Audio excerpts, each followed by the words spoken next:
Welcome back, student. Class 8th chemistry class. Okay, so we were discussing chapter 3, that is elements, compounds and mixture, in which we have discussed pure substance, impure substance, and in pure substance we have discussed elements and the part of elements we were discussing. So next part, like we discussed metal and non-metals, now we are going to start metalloids. Okay, what are metalloids? This is the question. So metalloids, they, we can say, they are not metals, they are not non-metals, so they are also called, sometimes we are calling them semi-metals, because they have few properties of metal and few properties of non-metals. Here are the characteristics of metalloids. Metalloids exhibit some properties of metals as well as of non-metals. Boron, silicon, germanium, arsenic, antimony, tellurium are the most commonly recognized metalloids. These elements run diagonally across the periodic table. Just remember your periodic table, the pink color elements, they are metalloids, right?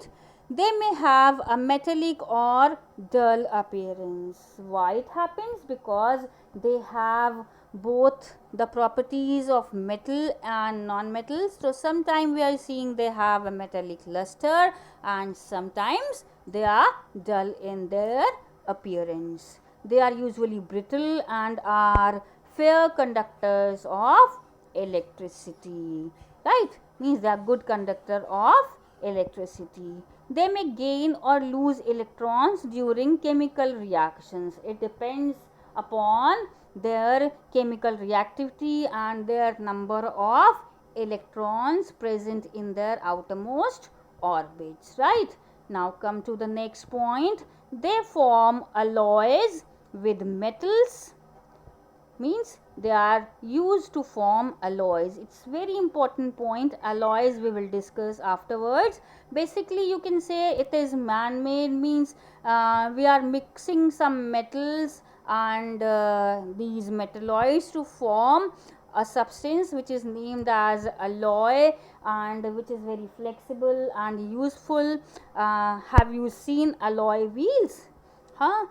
So now next point, they are used as catalyst, biological agents, flame retardants, alloys and semiconductors in industries due to their unique properties. What type of unique properties they have?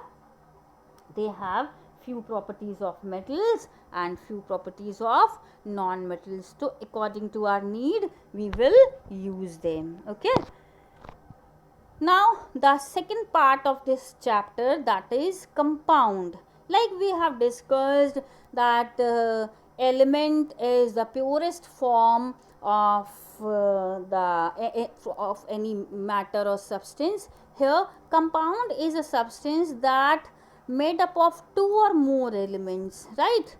There are the chances two type of elements are present or more than two elements are present, but they are bonded chemically. Keep it in your mind, this is the basic difference between mixture and compound.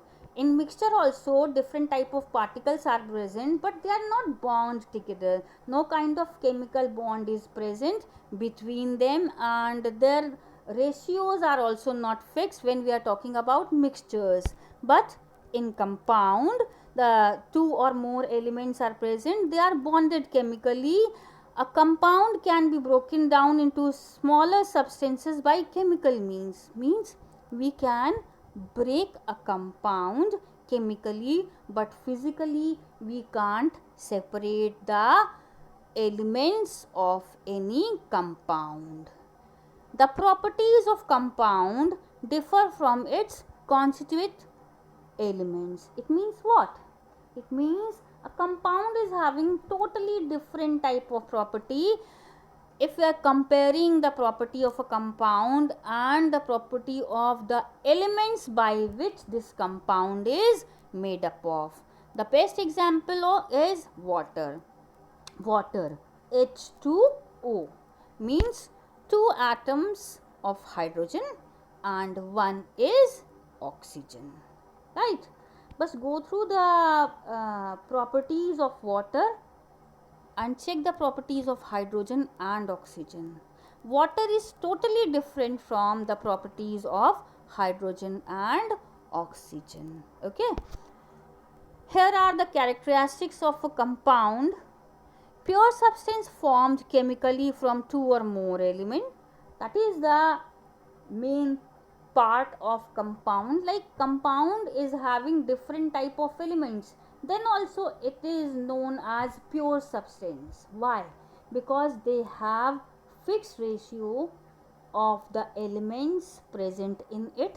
Along with that, the main features of the compound is totally different from their elements, means the feature of a compound is totally unique if we are comparing it to the features from the elements from which this compound is made up of. Okay. Now come to second point. Components in the compound are present in a definite proportion, means the ratio is fixed, like we have discussed water, H2O, 2 atoms of hydrogen and 1 atom of oxygen. Getting this? Now point number 2, compound is always homogeneous, means particles in a compound are of one kind. Okay. Now next point, component elements in the compound. Here you can see the spelling mistake, please correct it. Okay. Do not retain their original properties, means the elements are having different property, and when it is converted into compound, the properties are totally changed. Compounds have a definite set of property, means a compound is having totally unique properties. Next, components in a compound cannot be separated by physical means. You can't, if you have water, can you separate them into hydrogen and oxygen atoms physically? No. We can break them, but it is possible if you are using like hydrolysis, then we can convert these atoms into ions, but physically it is not possible. Now compounds are again classified into 2 categories, that is organic compounds and inorganic compound. What are organic compounds? The compounds in solid, liquid or gaseous state which contain carbon and hydrogen. This is the key feature when we are discussing organic compound. Organic compounds are having at least 1 carbon atom and 1 hydrogen atom, and because of that it is also named as hydrocarbon. Getting this? They are one of a large class of chemical compounds in which 1 or more carbon atoms are covalently paired. Which kind of bond is formed between them? Between the atom of carbon, hydrogen and other elements which are linked with the organic compound.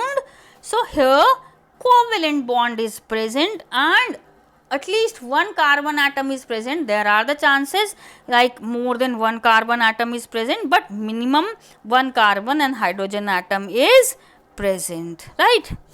And most commonly hydrogen or oxygen and nitrogen atoms are linked with carbon atom. Okay. Now one more thing, these organic compounds we can get from living things also, like plants and animals. Okay. Now come to inorganic compounds. We can get them from non-living things like rocks, air, sea, etc. And there are no compulsion of carbon and hydrogen atoms. They may be present or they may be absent. Okay. Now, one more thing is missing here. The examples like organic compounds, we have so many different examples like methane, ethane, alcohols, right?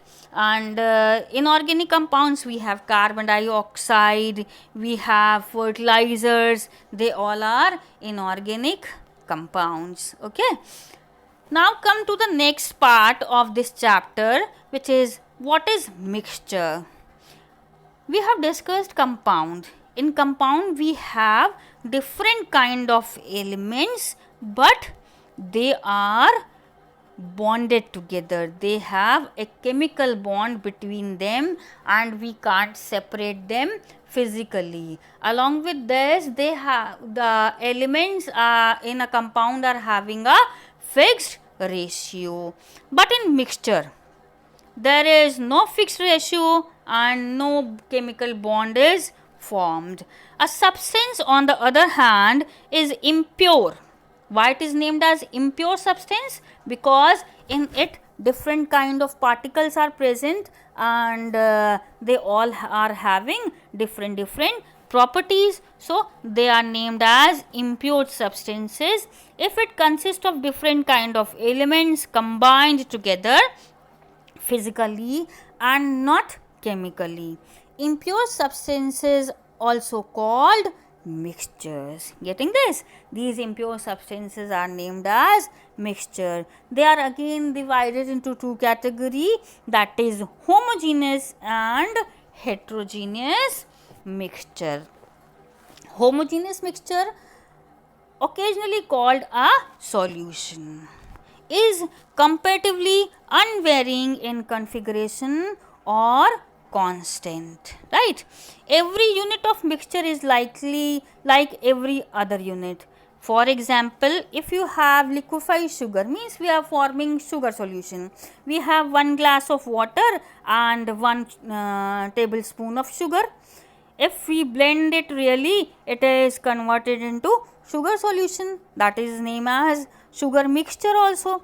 But there are the chances like we can have 2 tablespoon of sugar, but if we stir it continuously, it will mix fully and overall in the whole solution the particles of sugar and water are equal, right? And but we can if we'll go through the structure of this solution, we can get two minimum 2 type of substances, one is sugar and one is water, right? Now come to heterogeneous mixture. A heterogeneous mixture is a mixture whose configuration varies from spot to spot, means bottom the configuration is different, top the configuration is different. Just take this example. If you put a little amount of sugar in a vessel, add some sand. Sand is heavier than sugar. If you will shake the jar, what will happen? Sand particles goes down, right? So there are no possibility that whole sugar particles are upside, but generally sugar particles are upper side, very less sand particles are here.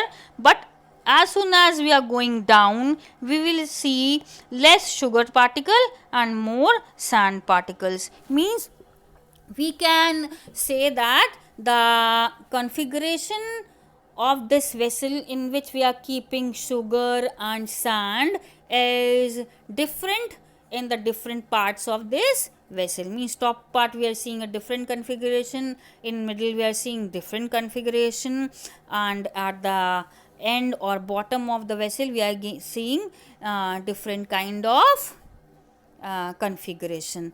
And we can identify them visually by seeing. We can identify these are sugar particles, these are sand particles, and we can separate them easily.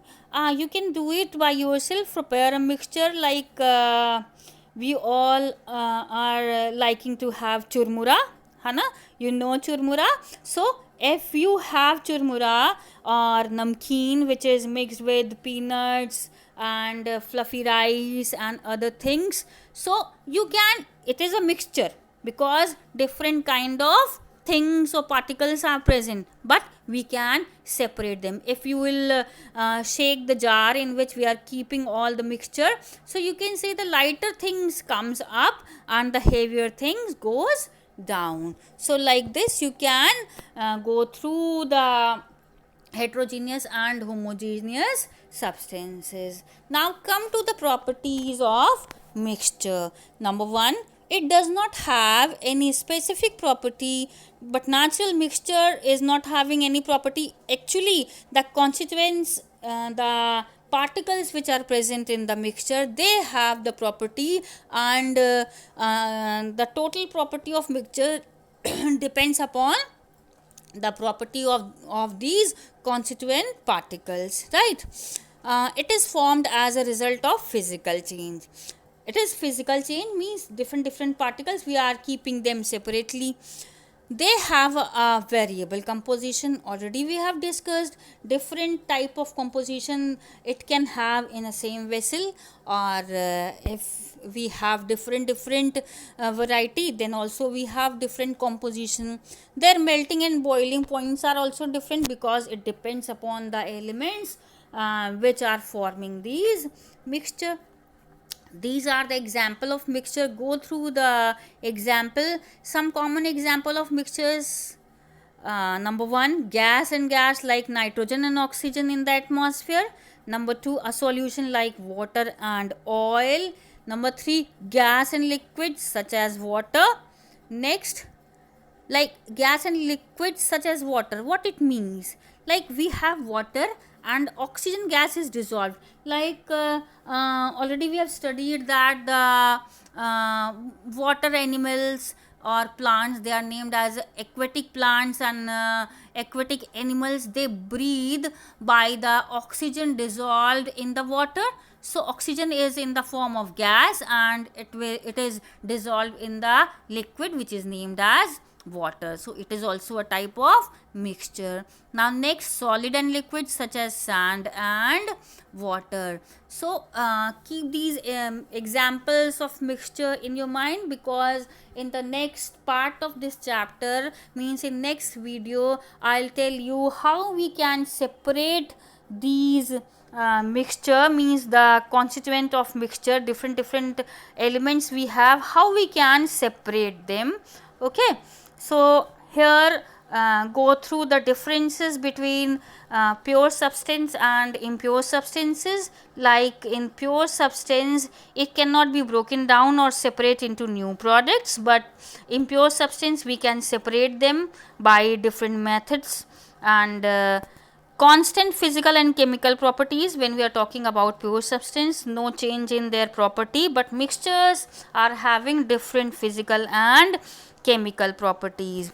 Pure substance consists of a single element, but when we are talking about compounds, they have multiple elements, but they have a fixed ratio. But in a mixture, two or more than two substances are mixed together. Okay, this is the today's class, and in the next class we will discuss how we can separate the particles of a mixture. Different types we have, different separation methods we have, which we will discuss. The question I'll ask one question, I'll give after the chapter gets over, which you will write in the end of the chapter. So we are continuing the chapter 3, so I'm not giving you the question for the chapter. Okay, and along with the PDF file which covers the lesson which we have discussed today, I'll give you question answers of chapter 2. Please copy down, please note down in your notebook, and if any question we are doing again, means already you did in your exercises, please don't write it again. One question write once only. Okay, if suppose if it is present in your books exercise and I am giving again, so please copy it once only. Okay, hoping you people are understanding the chapter, whatever I am teaching you. Thank you everyone.